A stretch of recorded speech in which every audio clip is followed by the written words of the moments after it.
नमस्ते एंड जय हिंद। हाल ही में मैंने एक मूवी देखी और बहुत दिनों से इस मूवी का इंतजार कर रहा था, क्योंकि बहुत दिनों से इसमें जो एक्टर है ना वो थोड़े से नदारत थे। बहुत दिनों से इनको मैंने देखा नहीं था और मेरे यार पर्सनल फेवरेट एक्टर है। इसमें हाल ही में मैंने फिनिश की है फॉरेंसिक। इसी के बारे में आपसे बात करूंगा, मेरे एक्सपीरियंस से शेयर करूंगा, मेरा रिव्यू दूंगा, मेरा व्यू रखूंगा। मुझे ये मूवी कैसी लगी ये बताऊंगा। आप बने रहिए, देखते रहिए एक्सपोजिंग स्टार विद शांतनु।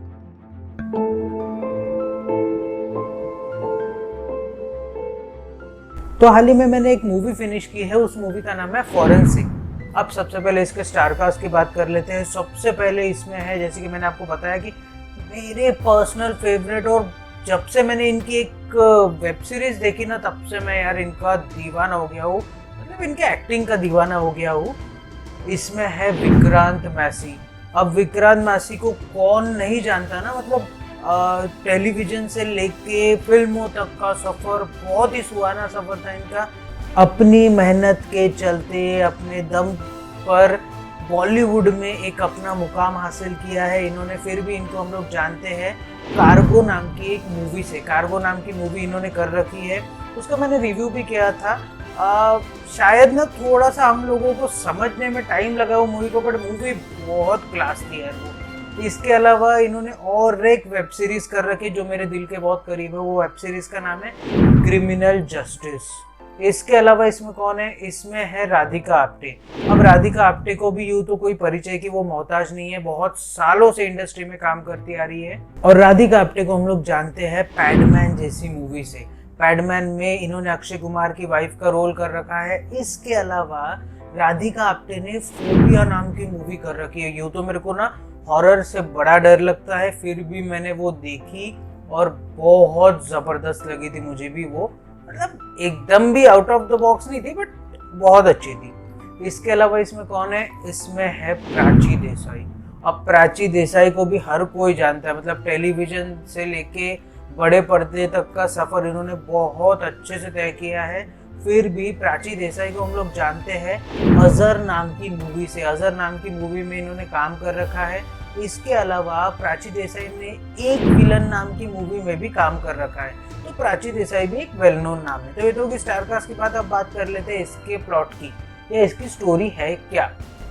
तो शुरुआत होती है मसूरी के एक छोटे से पहाड़ी इलाके से। वहाँ पे पोस्टेड रहती है राधिका आप्टे, एक पुलिस ऑफिसर रहती है, सब इंस्पेक्टर रहती है, और विक्रांत मासी जो कि फॉरेंसिक एक्सपर्ट रहते हैं और अपने काम में बहुत तगड़े रहते हैं। अब धीरे धीरे कर मसूरी में होने लग जाते हैं सीरियल किलिंग्स। किस तरीके के होते हैं ये सीरियल किलिंग्स? क्योंकि हर छोटी बच्ची जो 10, 11 साल या 15 साल के अंदर की बच्चियां हैं, लड़के हैं, लड़कियां हैं, उनकी ही किलिंग की जा रही है और उनके बर्थडे वाले दिन ही उनकी किलिंग हो रही है। इसके लपेटे में कई सारे नेता भी आ जाते हैं, उनके फैमिली भी आ जाती है, उनके बच्चे भी आ जाते हैं, कई बड़े अफसर के बच्चे भी आ जाते हैं।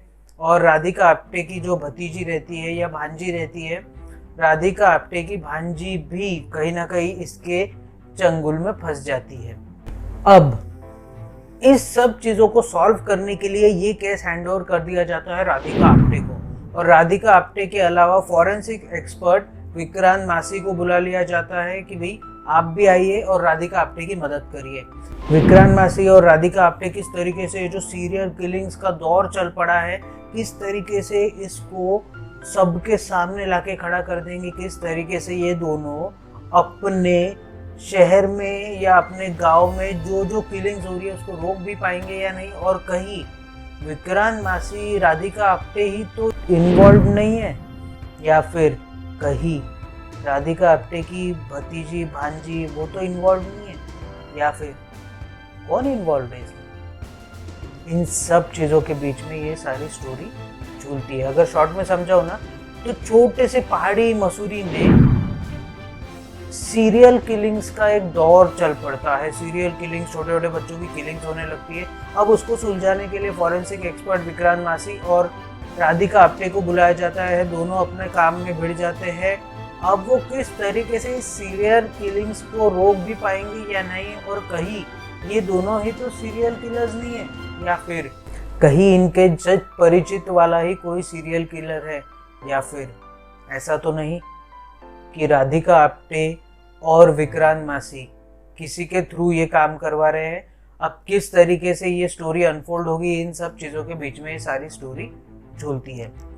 तो देखो स्टोरी की बात अब बात कर लेते हैं इसके एक्टिंग की। एक्टिंग मुझे कैसी लगी? बहुत ज़बरदस्त। मतलब विक्रांत मासी का जो कैरेक्टर है ना, एक जॉली टाइप का, वो फॉरेंसिक एक्सपर्ट रहता है। अब बहुत ज़बरदस्त उनकी एक्टिंग है, जो पिच करते हैं, जो कैरेक्टर पकड़ते हैं, बहुत ज़बरदस्त। विक्रांत मासी, राधिका आप्टे, कुछ हद तक प्राची देसाई भी बहुत तगड़ी एक्टिंग की है। एक्टिंग से मैं बहुत बहुत बहुत ज़्यादा खुश हूँ। तो ये तो हो गया एक्टिंग की बात। अब बात कर लेते हैं इसकी स्टोरी की। स्टोरी मुझे कैसी लगी?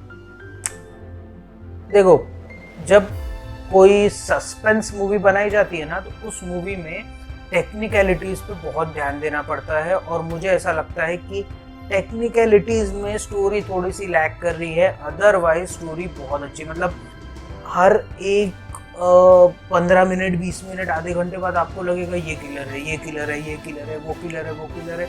और फाइनली जब किलर सामने आता है तब पता चलता है भाई ये तो मैंने सोचा ही नहीं था।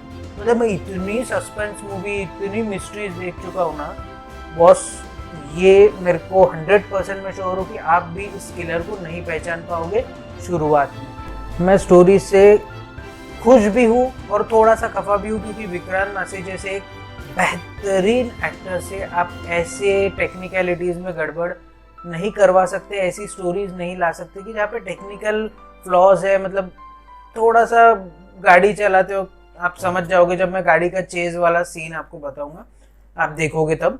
तो स्टोरी से मैं थोड़ा खफा हूँ, बट बहुत ज़्यादा खुश हूँ। तो आप देख ज़रूर सकते हो, वन टाइम वॉच है, क्योंकि सस्पेंस है इसीलिए वन टाइम वॉच है। अदरवाइज बहुत अच्छी मूवी है।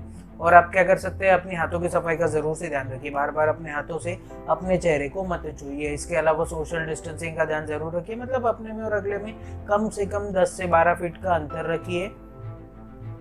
इसके अलावा भारत में बनी कोरोना वैक्सीन कई प्रक्रियाओं से गुजरने के बाद आप तक पहुंच रही है, तो जब भी आपकी बारी आए कोरोना वैक्सीन ज़रूर लगवाइए। इसके अलावा जब भी आप अपने घर से बाहर निकले, अपने चेहरे को फेस मास्क से कवर करना ना भूलिए। इससे आप खुद की भी रक्षा कर पाएंगे और औरों की भी रक्षा कर पाएंगे। इसके अलावा अगर लाइफ में कभी आपको लो फील हो, कोविड की वजह से आपकी जॉब चली गई हो, आप पे इकोनॉमिक क्राइसिस आ गए हो, या कोई भी आपको प्रॉब्लम हो, तो इसके बारे में अपने घर वालों से बात कीजिए, जानने पहचानने वालों से बात कीजिए। डिप्रेशन में मत जाइए, डिप्रेशन को मार के इंडिया से भगाइए। और अगर मेरे पास में और भी कोई टॉपिक आता है तो उसके ऊपर मैं एक वीडियो बना दूंगा। तब तक के लिए आप बने रहिए, देखते रहिए एक्सपोजिंग स्टार विद शांतनु। जय हिंद।